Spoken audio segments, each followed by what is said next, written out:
Before the start of the First World War, the French army decided they're going to change the colour of their uniforms anyway, from the bright red trousers and bright red caps. And they decided on to use the colours of the national flag, red, white and blue.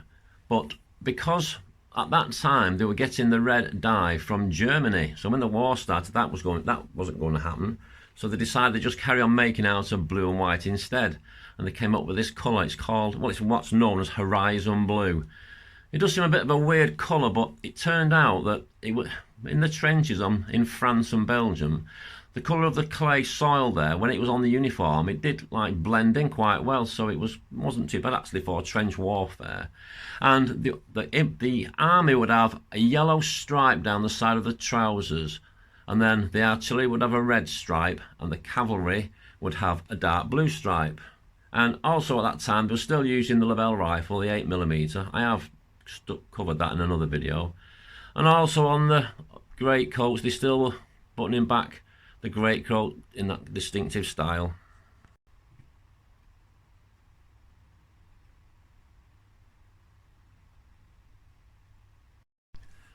By about 1916, most soldiers in the French army would have the new uniform. This one's a double-breasted one. It's got 6 rows of buttons on the front, some are just single-breasted. And also, by then, they'd changed the leather equipment. It always used to be black before then, but then they changed to light brown. Same as before though, 2 ammunition pouches at the front and 1 at the back, just the same. And then if you look at the bayonet on the rifle, that has no hook quilling on anymore. I've discussed that in a previous video. And then on the collars of the overcoat, they would have the regimental numbers.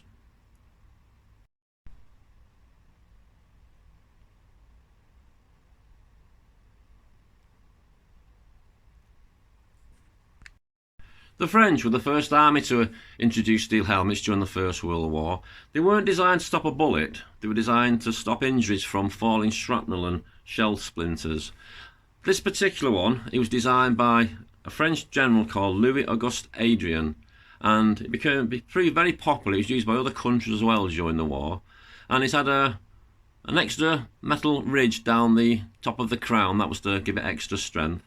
And by July 1915, most of the French soldiers had been issued with one of these. And at first, they used to put cloth covers on to stop the helmet shining so the Germans wouldn't see it as easily. But they found out that if the helmet was pierced by a shell splinter, it could drag a piece of the dirty cloth into the wound and become infected. So by mid-1916, an order was sent out to discard all the covers. And during the time, over 20 million of these helmets were made.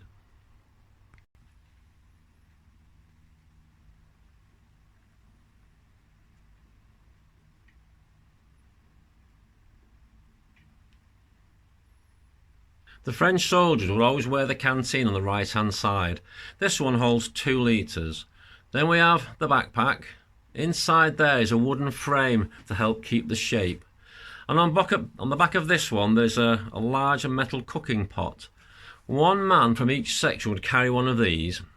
Another man would carry a collapsible water bucket. Just anything additionally needed for each company. Then on top of that is a bill hook. Some would carry an axe. That was for clearing any undergrowth whenever they got in anywhere.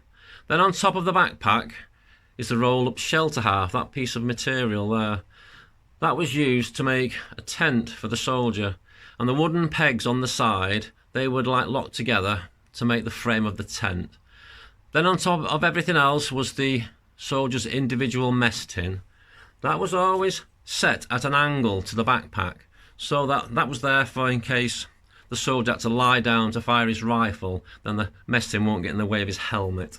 And the French soldiers during the First War, they were loaded down with equipment. Sometimes they could carry up to 80 pounds worth of equipment, really loaded down.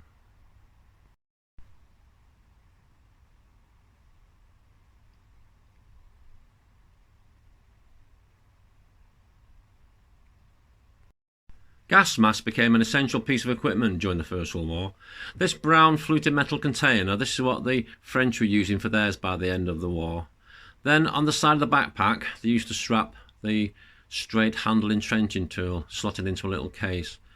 Most armies at that time were using straight handle entrenching tools. I think there was only the British that were using an infantry tool in two parts.